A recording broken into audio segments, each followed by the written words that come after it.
I think Gavin Newsom is now coming out of this, the de facto leader of the Democratic Party, and that was a void the size of the freaking Grand Canyon.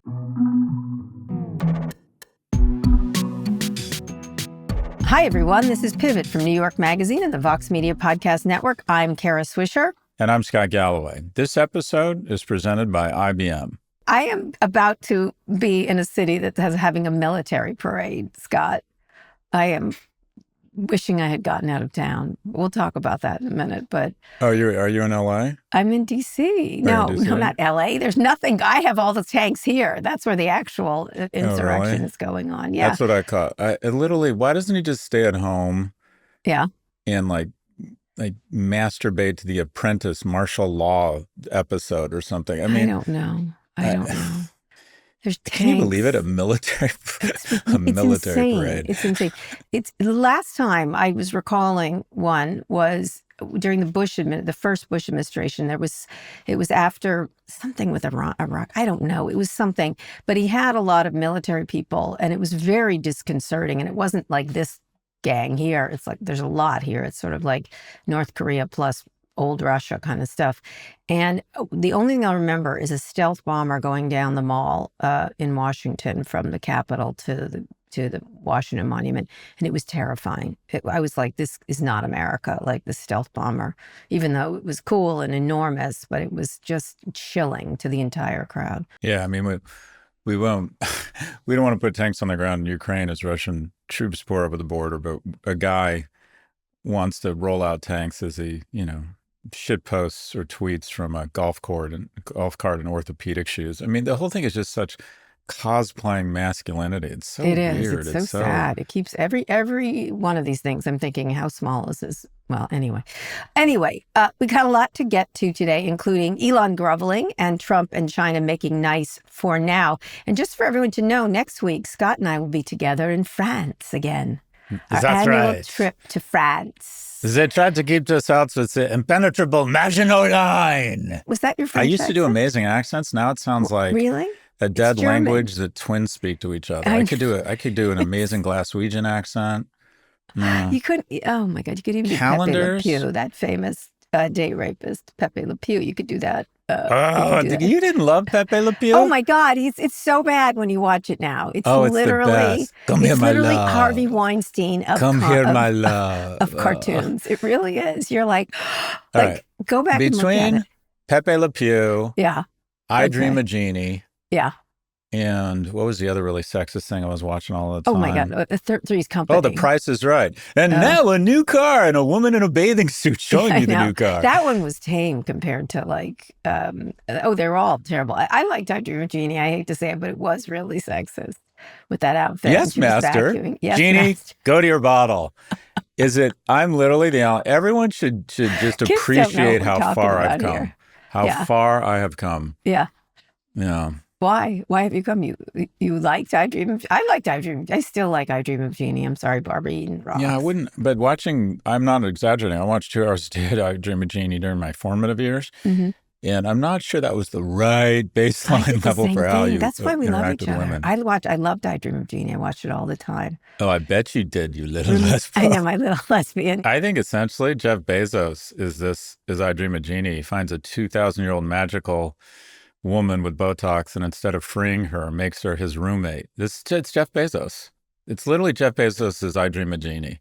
Anyway, kids, look up I Dream of Jeannie and watch it sometime. It's really, it's a classic. Anyway, we've got a lot to get to today. As I said, Elon groveling and Trump and China making nice for now. But there's a lot going on, including the protests against Trump administration's immigration raids are now spreading nationwide. Nice job, Trump. Trump is claiming that Los Angeles would have been completely obliterated without National Guard deployment, which is a flat out lie. Talk to anybody in Los Angeles. It's ridiculous, unless you're watching Fox News. And then it's true. He also deployed 700 Marines in the LA area against the objections of every single group of people, most of whom don't get along. In recent days, Trump has floated invoking the Insurrection Act, a law that grants the president the authority to deploy the military on U.S. soil. It's a big move. California Governor Gavin Newsom, who has gotten a lot of attention and is doing quite a good job pushing back, spoke out about Trump's actions in a televised address on Tuesday, calling this a perilous moment for democracy. Let's listen to some of that speech. California may be first, but it clearly will not end here. Other states are next. Democracy is next. Democracy is under assault before our eyes. This moment we have feared has arrived. He's taking a wrecking ball to our founding fathers' historic project. 3 co-equal branches of independent government. There are no longer any checks and balances. Congress is nowhere to be found. Speaker Johnson has completely abdicated that responsibility. The rule of law has increasingly been given way to the rule of Don. Well done, Gavin. I have to say, he's taken every opportunity here to show himself off, which he is.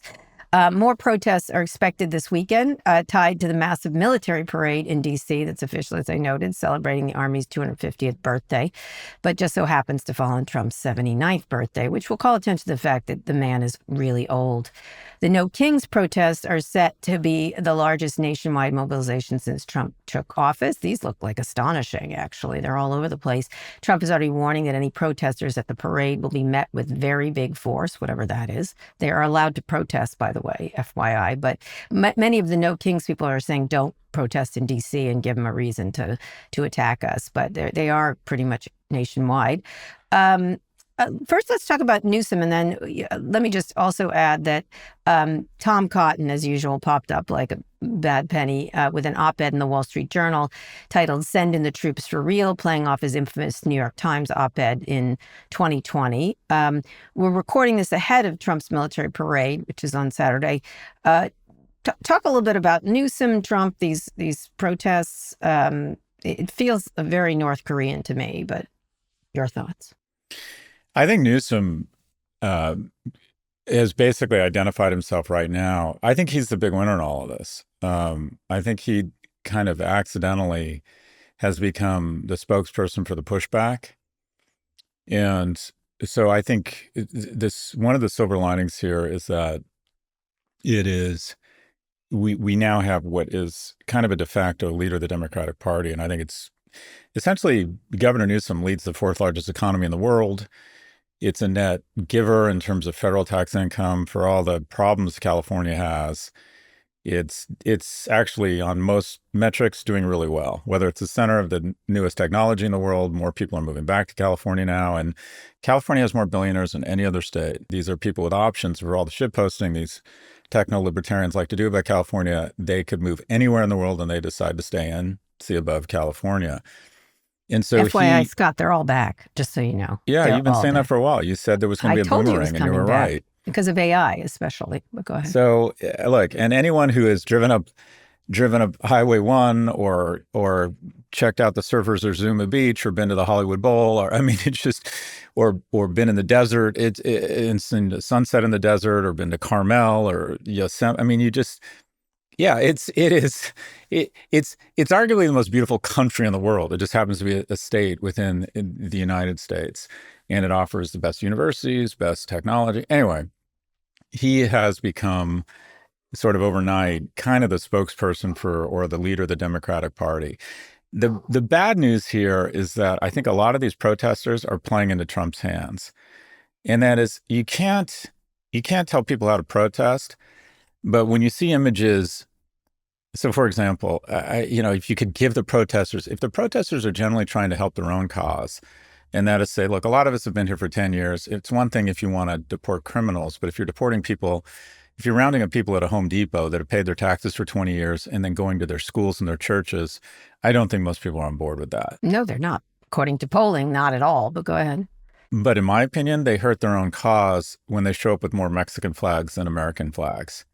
And I understand what they're doing, but keep in mind, a lot of Trump supporters and a lot of moderates, when they see protesters with Mexican flags, they think invasion. And the things that really hurt this protest, in my mind, and there's nothing you can do about it because it's free speech, when someone shows up with a Palestinian flag and a mask, what people see is terrorism. So, and unfortunately, the media will cover those limited instances, which are 0.01% of these protests, as opposed to covering a really thoughtful civil protest with signs. And that's what most of this is. And just to show you how incredibly asinine this is, how the snake is eating its own tail, is that who is the National Guard that's been pulled or deployed or activated? A lot of them are cops. A lot of them are people who work in law enforcement, and a lot of them are in this division called the rattlesnakes that Governor Newsom uses for fire reclamation or clearing out brush. And then they get called up to the National Guard. But during the day, if they get called up to be police officers, or if the LAPD gets called up, the LAPD is being deployed. Additional LAPD forces are being deployed to where the National Guard is, because the National Guard's presence increases hostilities and likelihoods which is why of the violence. police department is like, get the fuck out of here. Like, So we're the handling LAPD it. has to be deployed to protect the National Guard, who is creating problems and dissent and agita where there doesn't need to be any. I do think that is sinking into people. They're like, what are they doing here? And especially in areas that I think the protests, I get it. They're going to play the picture of the burning Waymo over and over again. The flags don't look good. But I think this weekend will be interesting because I think this No Kings thing, it could be really effective, because I was just looking at some of the stuff, and Amanda was pointing out to me, like, they have 20 different No Kings events in Maine. Like, and they're very oversubscribed, kind of. They think a lot of people are going to show up. So if there's a peaceful show of support, I think Americans do like that. They don't, and the Republicans have tried to weaponize protesting, right? They're trying to say protesting is insurrection, when in fact, of course, because they're the most hypocritical group on the planet, the real insurrection was, of course, that attack on the Capitol. And so when it suits them, they say protests are dangerous. When it suits them, they say they're patriotic tourist visits or whatever they call it. What I think they continue. I think the penny seems to be dropping with a lot more people, I think, than you think. I hope so. I really do, because I think that at the end of the day, this is, first off, let's go to some historical analogies here, right? Kent State, right? The Ohio National Guard hopped up on authority in bad intel, basically killed 4 kids protesting the Vietnam War. And the governor called in troops to, quote unquote, restore order, right? That sound familiar? He didn't restore anything. He radicalized a generation and permanently scarred the American psyche.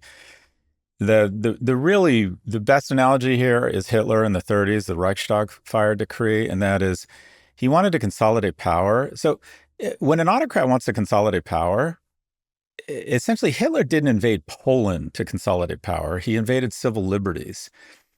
And what the playbook here is, you use the threat of chaos to invoke emergency powers and suspend basic rights and criminalize dissent. And that's exactly what's going on here. And this is essentially, President Trump is lighting a match and kind of pointing at the smoke, so to speak. Which is why I do think there's a lot more pushback than I think there's a lot of pushback. Every Democratic governor is now prepared, has seeing his playbook, are trying to handle this in a different way. I think he's just incompetent at it. Now, I know, again, you don't have to be competent to do this. You can be cloddish and idiotic. But to me, the question is, which message will get through? And I do think Newsom has been an effective messenger finally, right? And so it's a question of messaging. Is we've been trying to get out of, he's also, every time he speaks, he goes, we've worked to remove criminals, immigrants from our state. We do it all the time. But there was images today of ICE people chasing farm workers across a field. This is weird to people, especially employers. It's weird. It starts to hit businesses because Stephen Miller can't find enough immigrants. Reminds me a little bit of Doge. They didn't really find as much, right? They didn't find as much trouble. They have to go after law-abiding people who are here illegally, who are paying taxes. I feel like which of the dueling messages is going to work is we'll see. When ICE has to go to a Home Depot, a church or a school. And a field. But it's a larger point, and that is, are these the people we should be kicking out? Are these church-going people working at Home Depot picking your crops, are those really the people you want out? And So look, I hope you're right. If I could, you can't manage or procure or manicure First Amendment speech. But if I had any advice, if I wanted to say, I've struggled my whole life with the difference between being right and being effective. And I think civil protest against, the No Kings movement, it's very powerful. They're right. Where they lose all effectiveness and play into the enemy's hands is when they show up with masks, Palestinian flags, and Mexican flags. Bring the fucking American flags and be civil and make it impossible. I remember once you said to me, I always used to say very provocative things, and all of these things, people were attacking me on Twitter, and you said something, you said, Scott, don't give them anything.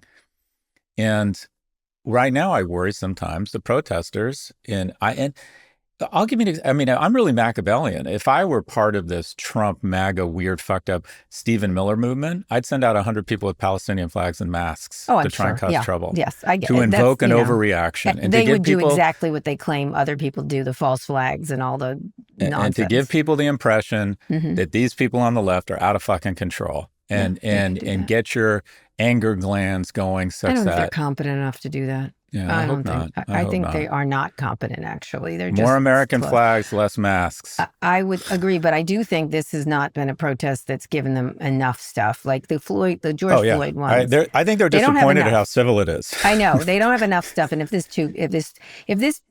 No King seems bigger than this military parade, it's a dueling messages here.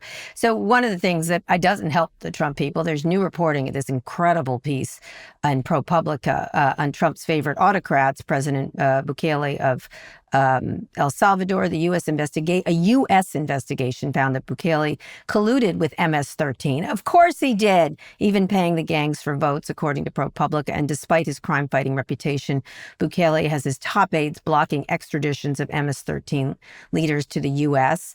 This guy is working hand in glove. So U.S. money is going to pay MS-13 people. This piece is astonishing. And of course, no surprise whatsoever. This guy is such a sleazy. He presents sleazy and he is sleazy. And the way he's gotten into, this is like the plot of a Harrison Ford movie, of a Tom Clancy thing, where the alleged good guy crime fighter is like up in the grill of drug dealers and other people. So this piece is really not great for Trump, because it looks like Trump is paying for MS-13 leaders to I don't even think that'll rise to the top. I don't know. I think it has a little minute. I sent it to a lot of people I know from El Salvador. I'm like, you might want to read this, because it looks like he's not pushing back crime. He's just he's getting one of the things in the story is he's getting people, there was a lot of crime in the streets, and so there'd be dead bodies on the streets, and what MS-13 is doing at his behest is burying them. So it's sort of, I think this guy is. But I think what I was trying to do is I try and step back from the, force, if you will, or get outside the matrix. I think the biggest takeaway is, I think this is all going to calm down. I think, to your point, I think the administration realized, no, this isn't working as well as we'd hoped. One, I think the big takeaways here are that, I think, to your point, a lot of states are going to prepare for this. This has created, I think, a bit of a fascist indigestion. I do think more and more people are like, wow, is this really, all of these fake emergency orders to violate people's rights, it seems like it's going really far. Two, I do think that Newsom is now kind of the de facto party leader. But the biggest thing is that it will be a 2-week distraction from thoughtful, robust discussion around this tax bill. Which is really will have much more impact on the nation than this. Absolutely. But let me just say, and this is not in here, but these polls that are coming out, the Quinnipiac show very bad polling for Trump on immigration. He's underwater on every issue, including the bill, right? Including Medicaid cuts, including immigration. I thought he was still positive on immigration. I thought no. He still had a net positive on. It's not. He is way down, and we'll see how the rest of them. But there's several polls where where people are, including. What's more interesting is obviously Democrats are going to be against all this stuff, but Republicans are particularly irked, and they were irked by the Elon thing too. That seemed to set them off. And so this polling is interesting. Is he's not? It doesn't give him strength with going into this bill, because polling is showing that people don't like it, don't like the bill itself. And so I do think at some point the Republican members of Congress are going to look very carefully at these polls. And if Trump is not as strong as he seems, it'll take some shine off of him. I think it absolutely does. Because projection of strength when polling is showing lack of strength is to me a problem. Speaking of lack of anything, Trump says the U.S. and China have a trade deal again. It's essentially the old deal, which going back to zero. He posted on Truth Social, the deal is done, pending final approval of both him and President Xi. It's such nonsense. According to Trump, China will resume shipments of rare earth minerals, though the Wall Street Journal reports China put a 6-month limit on those export licenses. The U.S. rolled back some of the export restrictions and scrapped proposed visa limits on Chinese students. More taco, but tariffs will remain. U.S. tariffs on Chinese goods will now total 55%, while Chinese tariffs on American products are 10%. We're back.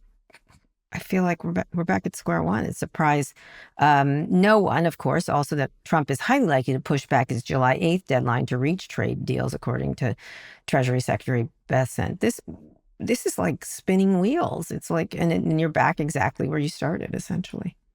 Yeah, that's been our prediction all along, that after all of this nonsense, after this erosion in brand equity of the U.S., after creating a brand association toxic uncertainty, we're going to end up kind of where we were before the tariffs. I would argue we may even be a little bit worse off. Worse off because of the brand is, U.S. brand is broken. Even on straight empirical terms, because I think China has recognized they have a very strong hand because of of all things, their rare earth mineral magnets, which I guess are key to automakers. They're key to a lot of people, a lot of companies. And they kind of have a monopoly on. And again, the calculus these guys just haven't been able to do is they look at both sides of the equation and who is bigger or where the sum is greater. But what they forget is that it's a different scale, because China will starve people. You know, we freak out when our Netflix goes down for 30 minutes. It's just their tolerance for pain is much greater than ours. And their leadership's ability or willingness to impose pain for national interests are just, you know, it's just such a different system. We say to our companies, you know, our companies that donate money to PACs, who get people nominated because of gerrymandering. So essentially you have kind of corporate profits sort of are the most, at this point, are the most influential thing. America's run for profit. You know, China's run for power, and that is they decide what would be best according to the CCP would be best for the long-term interests of China, according to them. And for them, the number one thing is we maintain power. But it's different, and kind of the long-term thinking, if you will, is much more on China's side, because they're not worried about quarterly earnings. They're not worried about BYD hitting its numbers this quarter for fear that BYD isn't going to give money to the CCP, because basically all the money BYD has is in the CCP's control. Control. So this is just ridiculous. This is so, you know what he should have just done is settled the situation in Gaza and settled the situation in Ukraine. He'd get his famous Nobel Prize, right? Like, that's all he had to do, and shut the fuck up instead of all this manic. He confuses. There's an expression I use with people. I use it when I was a manager, and I'm not a manager anymore, but that people that confuse activity with productivity, right? Like people that are manic and move around a lot, they look like they're doing things. It's sort of like, look busy, Jesus is coming kind of thing. This guy confuses activity with productivity, and none of this is productive whatsoever. And it makes us look stupider, and it gives an enormous amount of tells to all kinds of people, whether it's Europeans or Chinese or whoever we're dealing with. Everyone can tell what's going to happen here. You know, world's worst poker player of all time. Like really, the sucker, when you don't know who the sucker in the room is, it's turned out Trump. But it just, I find this just a ridiculous waste of our time, and not good for the U.S. economy. Okay, Scott, let's go on a quick break. When we come back, Elon's caving continues. What a surprise. Test, check 1, 2. You know you need unique New York. You know you need unique New York. Does that sound all right? Ah, that's better. You can always tell something's missing when you get isolated results. Like AI that's only right for one of your systems. Get AI that can work across your data and applications. Learn more at IBM.com. The AI built for business, IBM. Scott, we're back. Elon Musk says he regrets only some of his recent posts, he didn't say which ones, about President Trump, writing in an X post at 3 a.m. this week that, quote, they went too far, although he didn't exactly say which posts or what he meant and which ones. The public groveling comes after a private phone call with Elon reaching out to Trump late Monday, according to the New York Times. Vice President J.D. Vance and White House Chief of Staff Susie Wiles were reportedly the peacemakers pushing Elon to repair his relation with Trump. When asked about Elon's post, Trump told the New York Post, I thought it was very nice that he did that. I don't know what to say. It's just, I don't think he can hold on after, if Trump does some things he doesn't like. I think he'll have another 3 a.m. something else happening, but we'll see. He's trying to turn his attention to Tesla, hyping the robotaxi launch in Austin this next week. He says it could slide because Tesla is being super paranoid about safety. Also, we'll talk about this advertising thing in a second, but talk about this apology. I mean, it's just, Trump's never letting him back. That's what I read from it. And Susie Wiles has played this beautifully. In jacking this guy out of the picture. And by the way, speaking of polling, his polling's even worse than Trump's. Yeah, I think right now he looks like a dog roaming around with one of those domes. You know, it's like, okay. I'm going to get you one of those. I've just been neutered and I look stupid and I'm upset and depressed. I think he's just walking around with his dog dome right now. The president is more powerful than Elon, and I think he was under the impression that, you know, I'm invincible, I'm Rocket Man, I'm Iron Man, and he gets into a fight. It's a giant fucking distraction. He's not going to get anywhere near the West Lawn again unless it's highly catered and manicured. And I just thought it was so funny listening to all these Fox people talk about how sad it was, the fight was, and they're like, they don't seem to be worried about Ukraine or Gaza. They just don't, but they're just so like heartbroken over the breakup. I know. Of right. Musk and Trump. They all turned on Musk in a second after being his biggest cheerleaders, which was hysterical to see. Yeah. Again, another, I don't know. I know. It's sad. Another distraction. Who cares? Yeah, and his robo-taxi thing is, I mean, it's incredible how many people are using Waymo, even though some of them got destroyed in Los Angeles. But we'll see if he catches up. I mean, going to the launch event. Yeah. I mean, I was looking at it last night. 2015. Yeah. He said it was going to be 2 years, and then every year since 2016, he said self-driving is going to come. Every interview I've ever done with him, he's like, "Well, next year when we have full self-driving, it's going to come within the year." It was one of my interviews was in a lawsuit where he lied about it, right? And then he said the interview was fake. It was just crazy. He said it so many times, and it got comical after a while. It's like, oh, this year? Is it going to be this year? And of course, we'll see. I'm sure they'll get them out on the streets because other people are deploying them, so he can just copy them. But I feel like I don't think this is going to be the winning move for him. And also, for people who don't know, the Optimus robot thing is the other thing they're trying to do at Tesla, and the person who ran it just left. There's all these people leaving Tesla. I think it's it's going to be interesting because he has a launch event, which they delayed another couple of weeks. It's being done in a geofenced area of Austin to try and control it. But even he said, okay, I've got, he said, Tesla is either going to be worth a lot more with self-autonomous, and Kathy Wood's out there saying that autonomous is the future and putting $1,000 price target on Tesla, or he said, or it's going to be worth next to zero. And if you were to value Tesla as just an automobile company and say, all right, it looks like they are losing / lost the autonomous race, and you valued every Tesla at the same market cap as BYD, which is generous because BYD is doing better and it seems to have a better car for less money. But if you gave Tesla the benefit of the doubt and said, okay, it's at least a BYD-like brand, and gave them the same market cap per vehicle that BYD commands, it would mean that Tesla stock would decline by 95%. It's such a brand destruction. You know, I honestly, Scott, when I see them on the street, I don't let them in. I don't know why. I just hate the brand now. And I like the brand. I really did like the Tesla brand. But I just don't like people in them. And I know that's unfair. I feel like a jerk for doing that.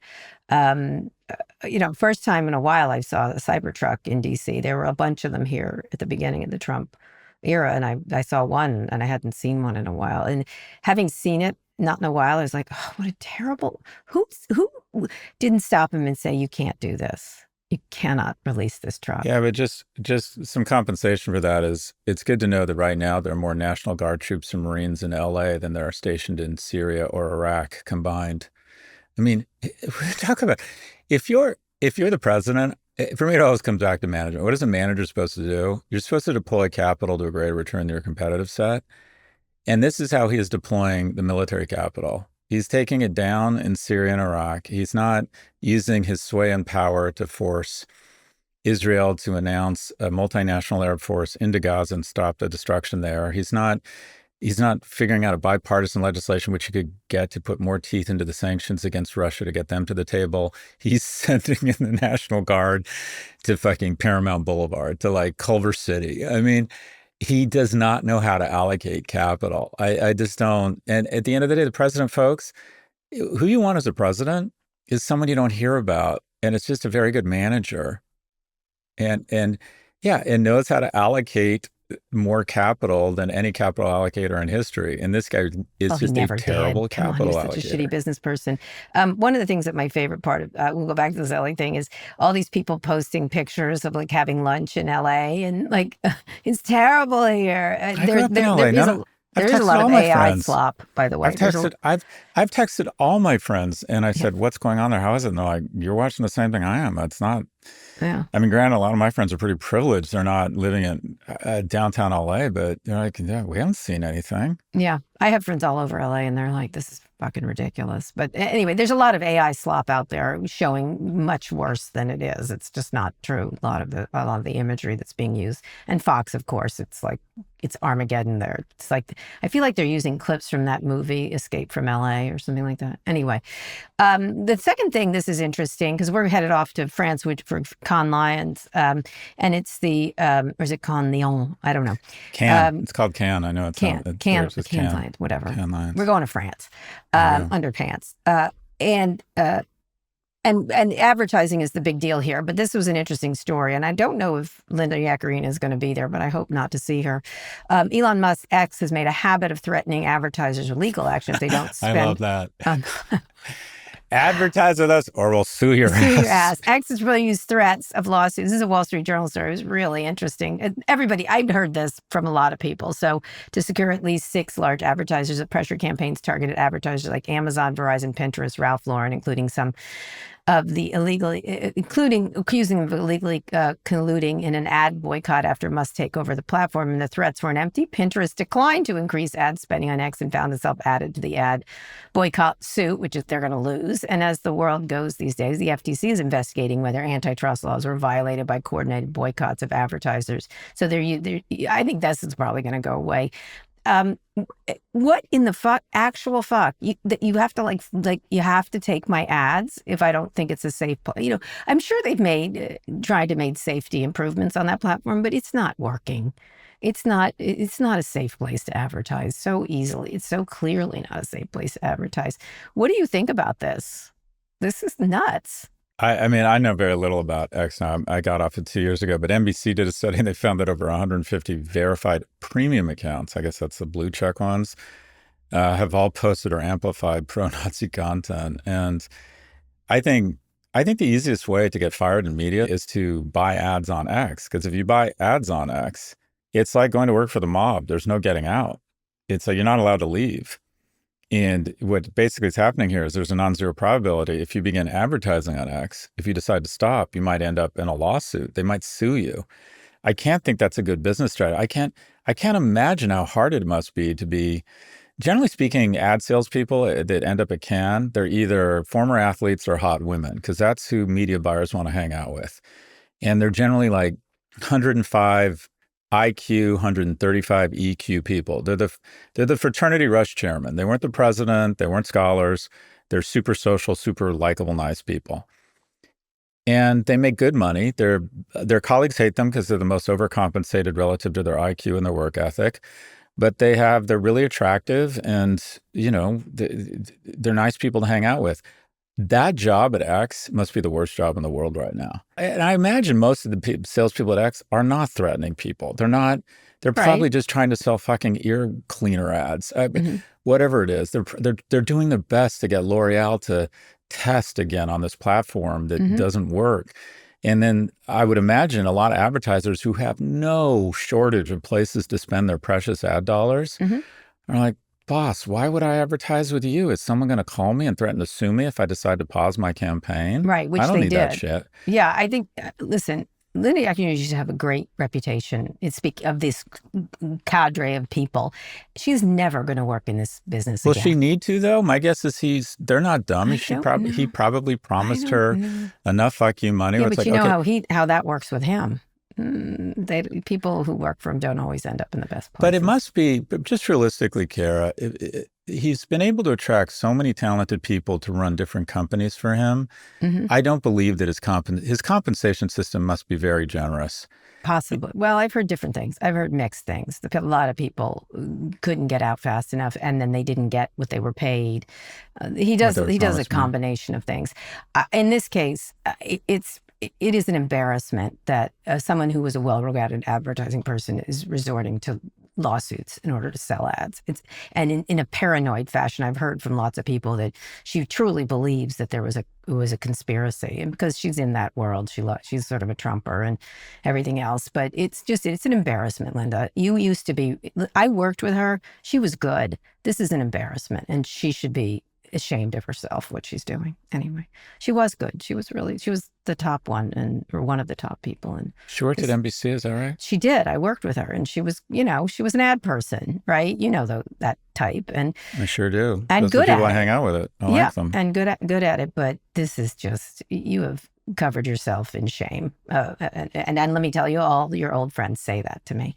All right, Scott, let's go on a quick break. When we come back, we'll talk about OpenAI's Google deal. Scott, we're back with more news. OpenAI plans to use Google Cloud Service to meet its computing needs. The deal doesn't replace OpenAI's need for Microsoft's Azure, which used to be the company's exclusive partner. Google is not yet delivering compute to OpenAI, but the deal was reportedly signed last night. It's important. They need more compute.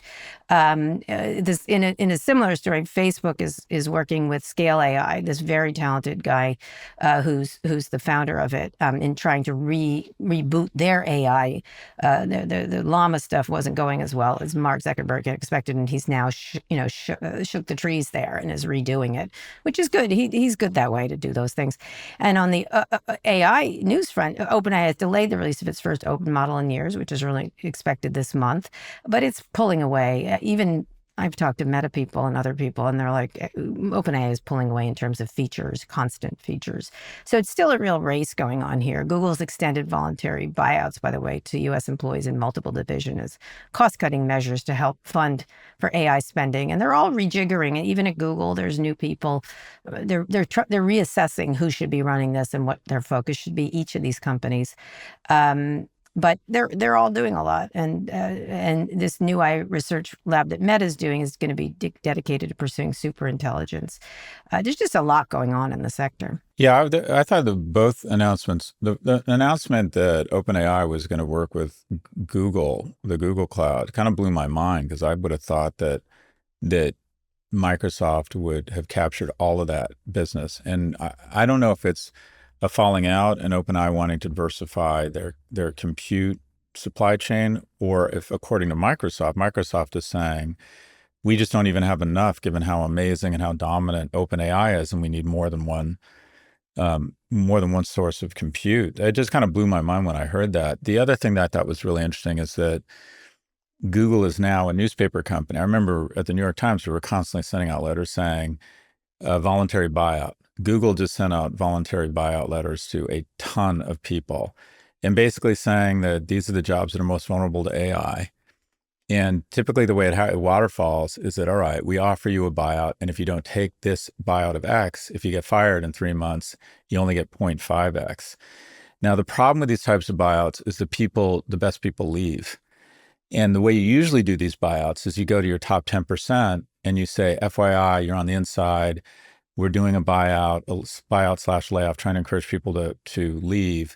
but you're doing really well here. You're about to get promoted. Just ignore the letter. That's the smart kind of buyout move, is you go to the people you don't want to leave. The other thing they're doing is, everyone talks about quiet quitting. The new quiet firing is back to work mandates. And if you'll notice, on the same day, Google announced a return to work mandate, because they know they'll lose 10, 20, 30% of people who got really used to walking their dog in Prospect Park every afternoon. And so a lot of people will leave.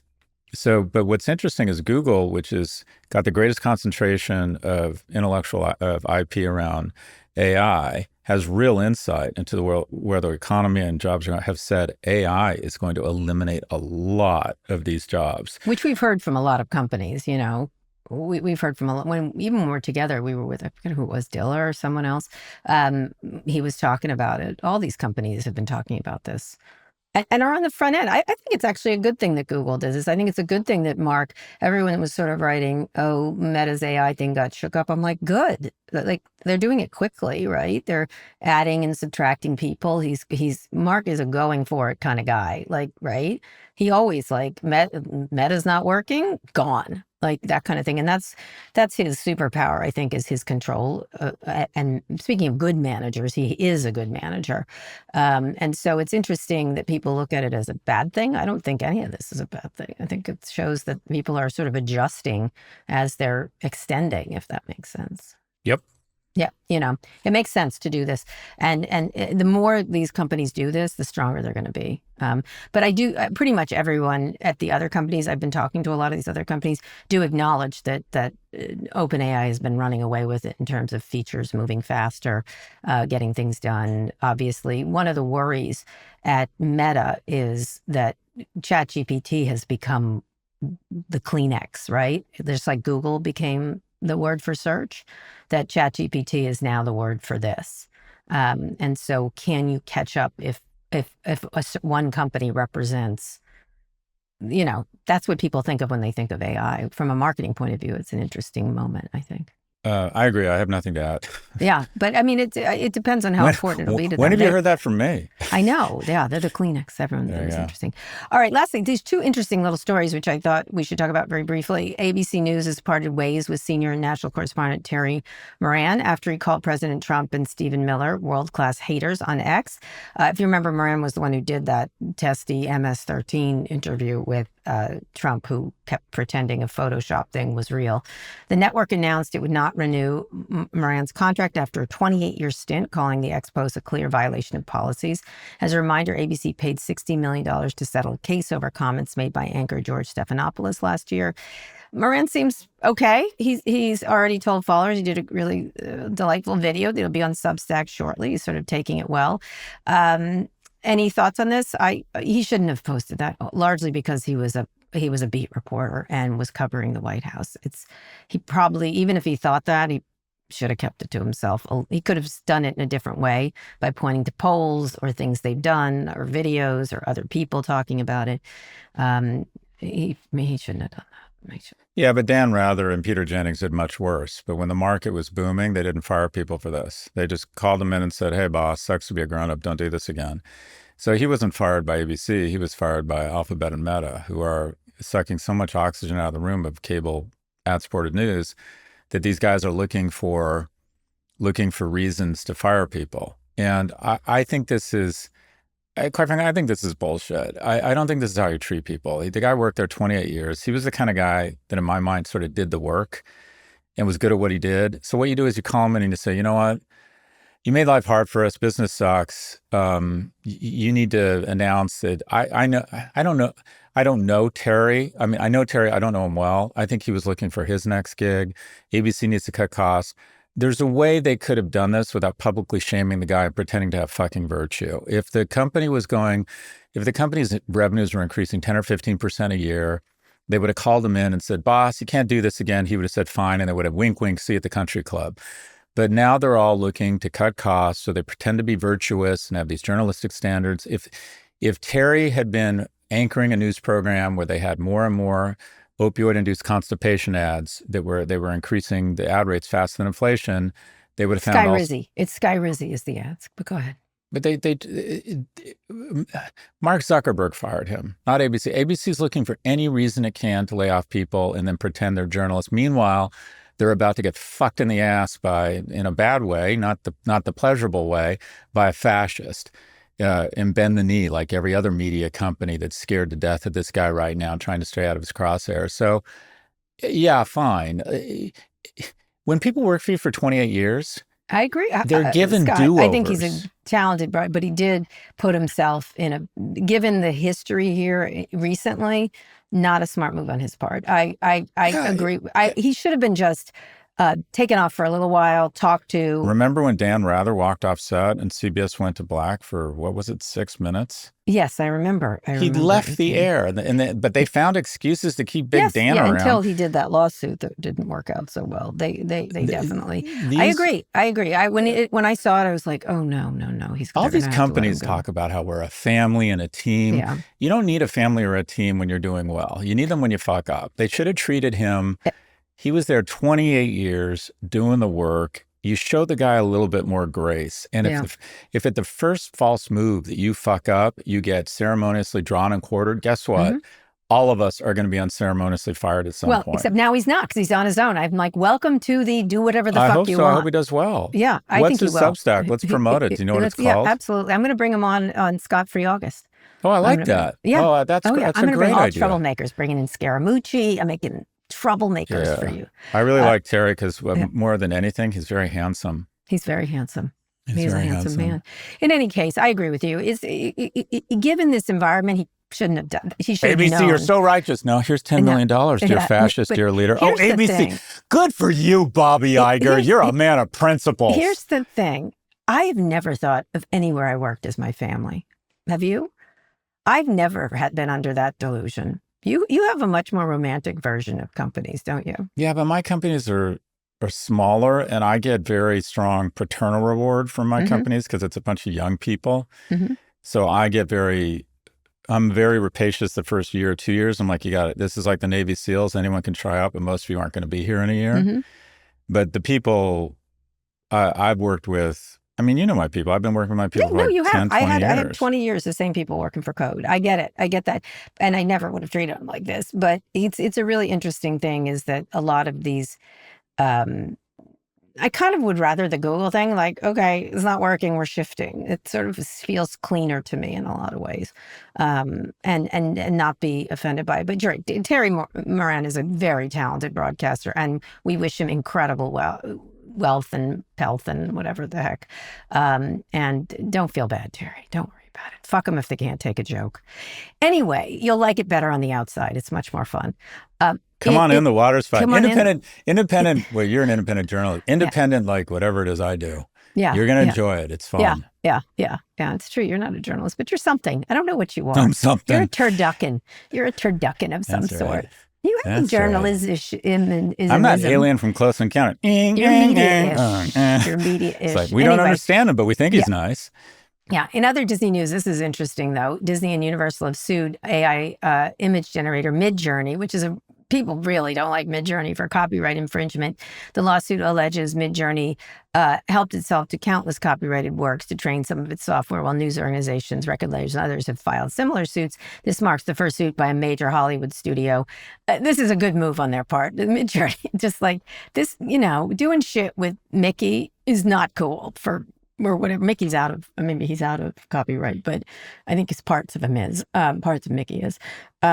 But what do you think about this? When I was in the fraternity, one of my fraternity brothers, or one of my close friends, was the head of campus events at UCLA, or involved in campus events. And he ran this ad that showed for Simba. They were doing a screening of The Lion King, and he showed Mickey Mouse riding Simba in the Daily Bruin. And we got a call from, I think it was Disney's lawyer, saying, hi, just FYI, you'll be served a subpoena. We wanted to give you some forward notice as a courtesy, but, you're not allowed to do this. And I'm like thinking I can solve every problem. And so, of course, we did like 3 bong loads. And then I said, I know Michael Ovitz was president of our fraternity. He was president of ZBT at UCLA. We'll call him. we know these powerful people. I know how to solve this, right? I think I can fix any problem. Total arrogant douchebag American male. So, and I'm like, but first we need to get high. So we call the lawyer and we say, look, we apologize. This was clearly wrong. We won't do it again. But we were fraternity brothers with Michael Ovitz, thinking that would carry real weight. And we won't do it again. And we apologize. We're just a bunch of college kids. And the general counsel was like, oh, my daughter goes to UCLA, and we know her, we had a nice conversation, He's like, anyways, guys, he goes like, back to the lawsuit. He's like, guys, I'll see you in court. You don't fuck with the mouse. And then he hung up. And here's the bottom line. The best companies usually invest a lot, have good people, and they're also rapacious about the defense of our IP. And as I go full circle from my fraternity in this situation, this is a moment for content creators to absolutely rally together and not do one-off deals, but to get someone really mean and really angry and a lot of law firms and charge everyone a certain amount of money and go after all these guys and say, okay, if we see you're crawling our books, our content, our songs, our speeches, anything, we're coming for you. And you gathered all, similar to what the artists do around their rights labels, where they say you can, and then we'll license it to you. We're going to make a lot of money here. You guys are making a lot of money. That's fine. If you want to use all of Penguin Portfolio Random's house's archive of every single book they have, fine. And then we're going to figure out a deal with our authors. We're going to do this for all artists. We're going to, by the way, I met one of I literally met my favorite artist last night. We'll come back to that because I know you're dying to talk more about me. But this is a moment. We passed that moment about 20 years ago, letting Google crawl our shit, and now it's too late. This is that moment in AI. All of these guys should be binding together. Everyone from Axel Springer to News Corp to the Royal Academy of Arts to everyone that has intellectual property should be. Diller said a year and a half ago. 100%. Yeah. And I said it a year and a month ago. Yeah. Thank you very much. So, okay. But they need to speak with one voice, and they need to be very aggressive in the pushback here. All these little efforts pushing back. Reddit filed a lawsuit last week. Right. They all need to come together. They do. Anyway. You're 100% right. 100% right. Well, we'll see if they do. So the mouse, we like this move, which you did to Terry. Not great. You didn't want to hear about my favorite artist? Oh, well, who's your favorite artist? Very quickly. So I went to this very, very fancy event last night. I went to the Royal Academy of Arts, like summer gala last night. I don't like to go out. Did you wear spats? I was forced to go out. And I only own one piece of art. I don't buy wine or art because all my friends, as they got rich, started buying art and wine. And I'm like, I'm just not that guy. But someone very important to me, when I was in Istanbul with them, took me to see this exhibition, said, I know you'll just love this guy, even though he knows I'm not into art. And it was a guy named Grayson Perry. And his art, he has, do you know that big orange, you probably know better than I do, you know that big orange sketch etching I have in my living room? And it's called Map of a Politician. And I just fell in love with it. And then this person for my birthday bought it for me. And it was the only piece of art I own. But anyways, he was there last night and I got to meet him. And that was really exciting. He's a really lovely man. But anyways, I got to meet the artist of the one piece of art I own. Oh, that's nice. That's lovely, Scott. You are just evolving into such a lesbian. Aren't I? It's fantastic. Aren't I? By the time I'm 90, I'm going to have manners. I'm going to be able to read the room on my 100th birthday. The journey of Scott Galloway. There you go. All right, Scott, one more quick break. We'll be back for predictions. He's a human boy. Okay, Scott, let's hear a prediction. I always sort of had kid gloves around this, but what was that noise? I don't know. I have a prostate exam later today, and I'm just practicing. Okay. Elbows on the table.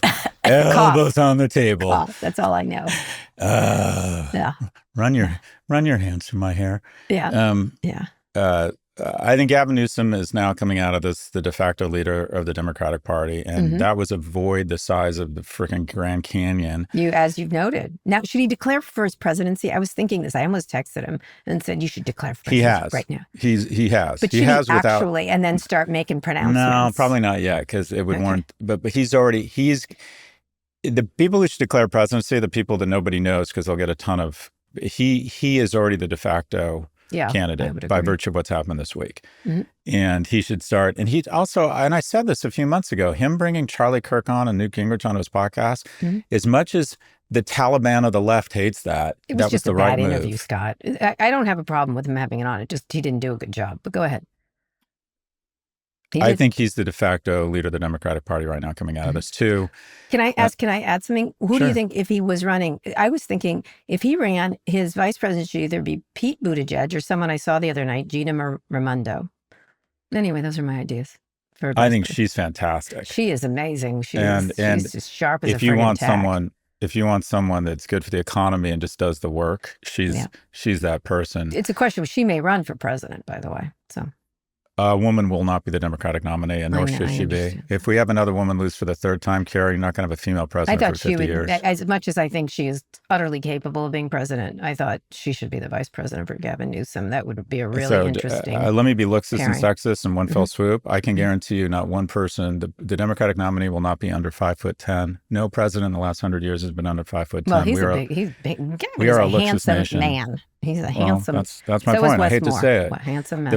We will have a female president. She will be a Republican, and the key attribute she will bring is a reputation that if your family runs a stop sign, she'll drone your ass. Yes. She will be the first female president of the U.S. Will have to be someone so fucking scary. She'll drone your ass. Well, that would have been Liz Cheney, right? That would have been in the old days. Liz is probably the closest we could have had to an electable female president. If someone else will come along. She would drone Anyways, your ass. it's not going to be a Democrat, and the Democrats are not going to take their chances on a gay man. They're not going to take their chances on a woman. They're not going to take their chances on someone who's less than 5'10". I'm sorry. That's the bottom line. All right. Anyways, as VP, that's a really good one. Just play that game for a second. I'd probably macho it up and bring in like a former military person. I don't know. Mark Kelly. There's so many good VP candidates. Yeah. I think, yeah. I don't know. They'll figure out what states they need help in. Who do you like?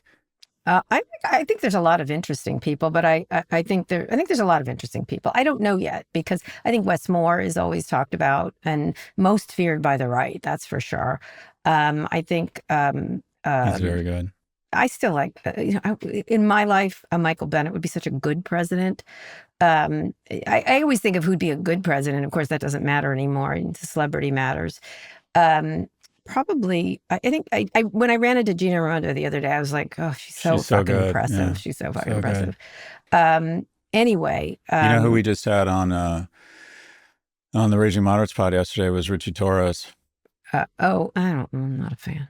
What? Not a fan. Sorry. Oh my God. I love that guy. I think he's so performative. Oh. I still keep thinking, I agree with you. Raised about by the a single woman thing. mother, struggled with depression. Not impressed. I don't like him. He's by the really way, good. let me say, by the way, our producers are saying there have been presidents under 5'10", but in the not last this, 100 years? I don't know who it is. Who? Let's see. They're going to tell us. Who? Harry Truman, Jimmy Carter. Jimmy was 5'10". Under, I guess. Yeah, must have been. Jimmy Carter was 5'10". Oh, all right. It says 9.5. All right. Yeah. He's not tall. He wasn't tall. Whatever. All that matters is I'm 8 inches. Oh my God. Okay. I won't tell you my nickname in the fraternity. You're doing this I Gavin Newsom won't tell thing? you my nickname in the fraternity. advance. Don't force me to tell you my nickname in the it's fraternity, Kara. It's tripod. So you've already told me. God, we're like an old couple. I know we are. Give me the Republican candidate then. Give me just. No, it's going to be. I think it's going to be J.D. Vance. I do not think that. No, go ahead. Who do you think it's going to be? Either going to be Marco Rubio or like a Glenn Youngkin. That's my feeling. Youngkin's the guy who would win. Well, I think he hasn't that had the most Trump, spectacular Virginia situation. But Trump's going to have so much power that he'll basically, unless he has a huge erosion in his base, he'll be able to pick the person. And I think it'll be. I don't think it'll be. I think. Oh shit! I don't know. He likes Vance. I don't think he likes. You don't think he likes Vance? Vance is unlikable. He really is. He's just. He repels voters. They need an interesting looking person. It's got to be like a Youngkin and Trump wants to keep it there. So it's not going to be his son who forget that. I mean, he knows he's a loser. Probably it's got to be Rubio or something like that. Something like that. I think Rubio's too short. All right. Okay. Anyway, he's also somewhat charmless too. Also, that's true. When he said Little Marco, I thought, That is correct. Anyway, we'll see. Wait, We'll see. so my actual prediction Okay. is that the worst, I think probably the worst acquisition of the last decade in terms of value destruction or overpaying happened last week. OpenAI's acquisition of the design firm, I think it's called IO. I think Johnny Ive's fantastic. Just to be clear, company with no products gets acquired for $6.5 billion for a guy who is he's a genius designer. I give he deserved all his due. Sorry, boss, that's not worth $6.5 billion. This thing maybe will be he's written. cosplaying Steve Jobs. Sam This Altman. thing will be written down by. Let me be clear. Iconic, legendary designer, maybe even worth like $100 million, which means a $6.4 billion write down. And in addition, OpenAI is going to find that designing products, they'd be much better off. Let me save them some time, partner with hardware firms. Right. You thinking that you're going to bring in this Guy Ritchie-like genius who dresses incredibly well and rightfully is considered one of the great designers of all time is going to figure out a way for you to get into products? No. He was the last speaker at Code along with Lorraine Powell Jobs and Tim Cook. Yeah. By the way, amazing. I'm not. I'm not this. I'm not. A lot of money. The whole thing when the two of them did this promo video on the acquisition, and it was so much like, I'm just a billionaire standing in front of a billionaire wanting to be trillionaires. I mean, it was just so It was strange. It was strange. God. Whatever, let's give it to them. They've done a nice job over there. All right, we want to hear from you. Send us your questions about business tech or whatever's on your mind. Go to nymag.com/pivot to submit a question for the show or call 855-51-PIVOT. Elsewhere in the Kara and Scott universe, this week on Prof G Markets, Scott spoke with Catherine Ann Edwards, PhD economist and columnist for Bloomberg News. She weighs in on the latest jobs data and unpacks how the economy has reacted to Trump's policies. Let's listen to a clip. What we are seeing is the effect of uncertainty. And uncertainty is all about idling. I'm not going to move much in either direction until I know which way the wind is blowing. So I'm not going to hire that many people. I'm not going to fire that many people. I'm not going to make massive investments, but I'm not going to pull back from the ones that I have. I'm just waiting in place to understand what the world is going to look like. And that has been the economy really since September. Really, very, absolutely true. No one knows what to do because he's crazy.